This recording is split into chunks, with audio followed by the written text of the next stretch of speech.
termasuk sholatmu. Kamu hanya mampu mengurusi sholatmu. Tidak mungkin mengurusi sholatnya orang lain.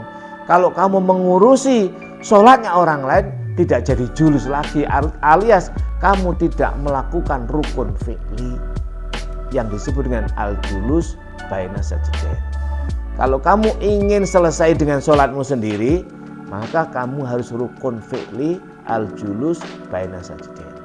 Kalau kamu mengurusi sholatnya orang lain, sekalipun kamu itu sholat, artinya kamu meninggalkan salah satu rukun sholat, maknanya secara maknawi, sehingga sholatmu tidak ada gunanya. Sholatmu tidak membekas.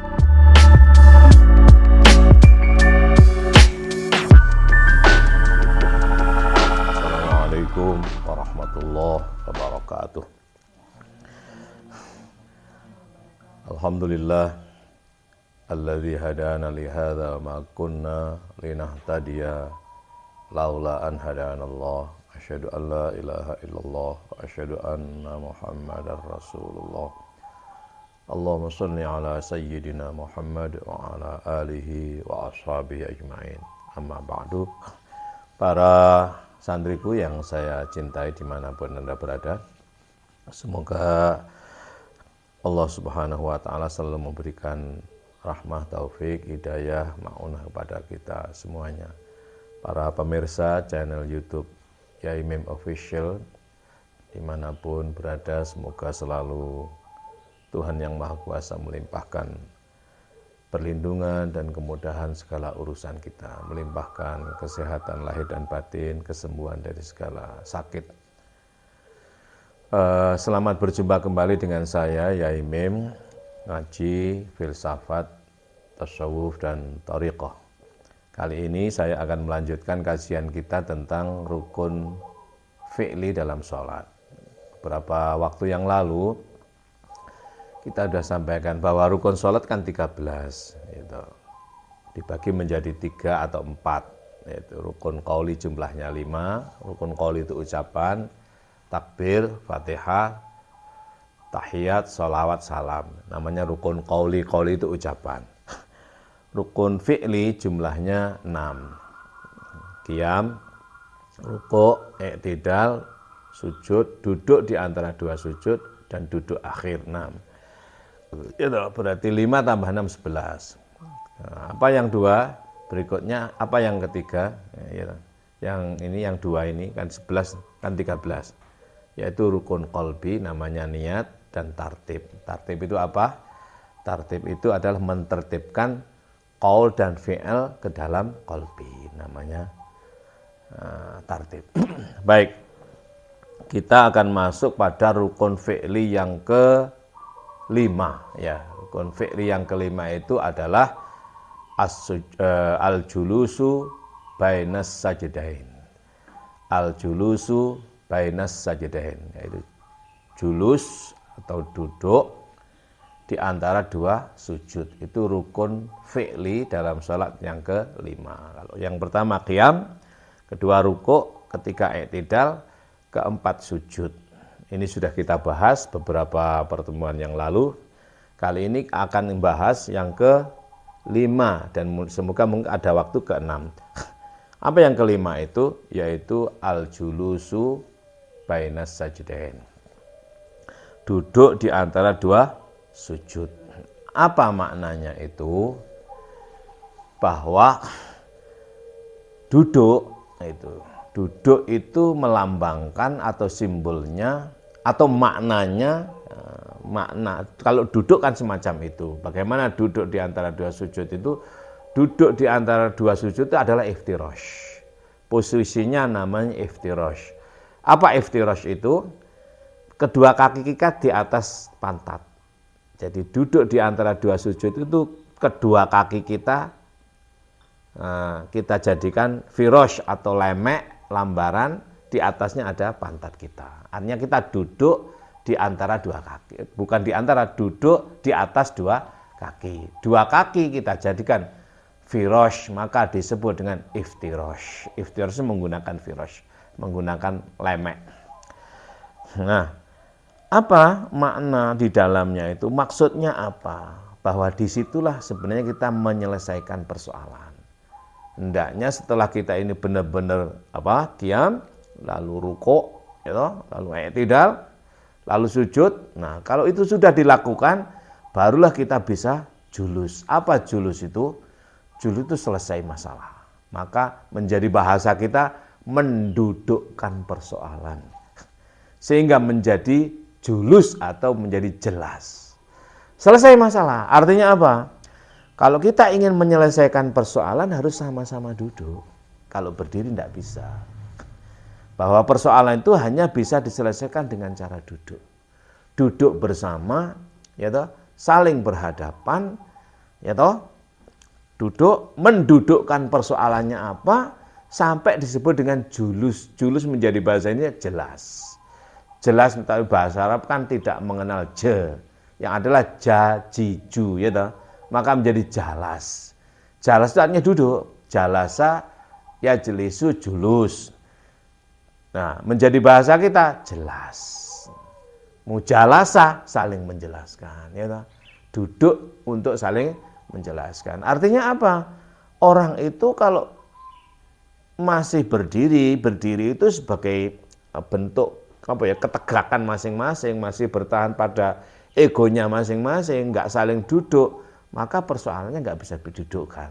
Persoalannya tidak bisa jelas, sehingga tidak bisa didudukkan persoalannya, tidak menjadi jelas, tidak menjadi julus, tidak menjadi jelas. Nah, disinilah maka maknanya apa? Simbolnya duduk itu, maka rohani kita adalah bagaimana kita ini menjadi rendah. Kembali pada diri, bahwa mesti kita ini ojo ngeyel karepe dhewe gitu loh dalam menjalani kehidupan. Kan sholat itu sebenarnya mendidik diri untuk diri toh. Mendidik diri untuk diri. Nah, diri itu ada diri kecil, ada diri besar. Diri kecil dirimu sendiri, diri besar itu di luar dirimu. Artinya bagaimana? Ya kamu nggak usah urus diri orang. Kalau kamu sudah mampu mengurus dirimu, selesai dengan orang lain. Gitu. Kalau kamu masih ngurusi orang lain, nggak akan selesai. Kenapa? Karena mereka pun akan menyelesaikan urusannya sendiri. Termasuk sholatmu. Kamu hanya mampu mengurusi sholatmu. Tidak mungkin mengurusi sholatnya orang lain. Kalau kamu mengurusi sholatnya orang lain, tidak jadi julus lagi, alias kamu tidak melakukan rukun fi'li yang disebut dengan al-julus baina sajdain. Kalau kamu ingin selesai dengan sholatmu sendiri, maka kamu harus rukun fi'li al-julus baina sajdain. Kalau kamu mengurusi sholatnya orang lain, sekalipun kamu itu sholat, artinya kamu meninggalkan salah satu rukun sholat, maknanya secara maknawi, sehingga sholatmu tidak ada gunanya. Sholatmu tidak membekas. Sholat yang di situ ada rukun fi'li al-julus baina sajdain, yaitu duduk di antara dua sujud yang menyelesaikan dirimu, tidak usah menyelesaikan orang lain, itu tidak membekas. Artinya apa? Walaupun kamu secara syariah telah melakukan rukun fi'li, tapi secara hakikatnya kamu bertentangan alias meninggalkan rukun fi'li julus baina dua sujud. Nah, apa artinya? Ngurusi orang lain. Nah, maka julus baina sajdain ini digambarkan oleh para ulama adalah melahirkan orang kalau sudah bisa melaksanakan rukun fi'li julus baina sajdain, maka ini munasabahnya, korelasinya adalah firman Allah dalam surat Fussilat dalam surat Fussilat surat ke-41 ayatnya 46. Man amila sholihan fali nafsih wa man asaa fa'alaiha wa ma rabbuka bidzallamil lil abid. Ya. Man amila sholihan, orang yang bisa duduk ini diibaratkan dia itu pasti bisa beramal baik. Orang yang beramal baik itu untuk dirinya, udah, untuk dirimu aja. Ora usah kamu mikirin orang lain. Tanpa memikirkan orang lain, kalau kamu ini benar-benar fali nafsika, ya pada dirimu benar-benar sudah baik, ibaratnya botolmu itu sudah penuh dengan air yang jernih, tumpahannya itu akan bermanfaat pada orang lain. Jangan sampai botolmu kamu kosongi, kamu bingung ngiseni botol orang lain yang di situ sudah ada isinya. Marah orang itu jadinya. Itulah amal soleh itu untuk dirimu sendiri. Man amila solihan fali nafsih. Inilah munasabah. Inilah ketersesuaian, kecocokan. Jadi makna duduk di antara dua sujud. Duduk di antara dua sujud itu adalah surat Fussilat, surat ke-41, yaitu ayatnya 46. Man amila sholihan, orang yang benar-benar telah melakukan duduk di antara dua sujud ini, dia adalah man amila sholihan fali nafsi. Orang yang benar-benar telah wusul kepada Allah sehingga mampu berbuat kebaikannya untuk dirinya sendiri. Waman asa'a fa'alaiha, dia tidak ada urusan dengan orang lain. Waman asa, karena berurusan dengan orang lain itu pasti su, gitu. Su itu nafsu ammarah bisu, ya. Fa'alaiha, gitu. Itu bukan urusanmu, bukan urusan kamu, gitu. Itu urusan mereka sendiri. Kalau kamu mengurusi orang lain, itu sama dengan faman asa fa'alaiha, gitu. Artinya kamu telah berbuat kejahatan. Wa ma rabbuka bidzallamil lil abid. Ingat, Allah sama sekali tidak pernah berbuat zalim pada diri hambanya. Artinya orang hamba Allah. Hamba Allah itu siapa? Orang-orang yang benar-benar telah mampu menundukkan nafsunya. Dialah abid. Dia tidak mendapatkan perbuatan kezaliman sedikit pun dari Tuhannya. Alias dia itu selalu menemukan keadilan. Kenapa? Ya dia sendiri sudah mampu berbuat baik untuk dirinya.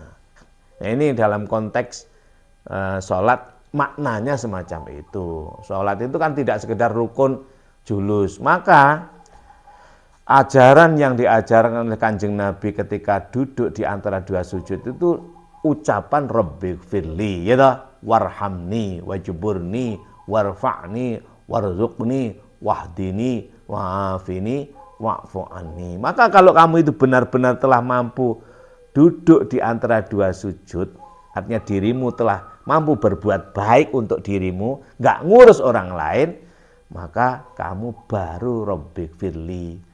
Ucapanmu Rabbighfirli itu benar-benar nyata pada dirimu.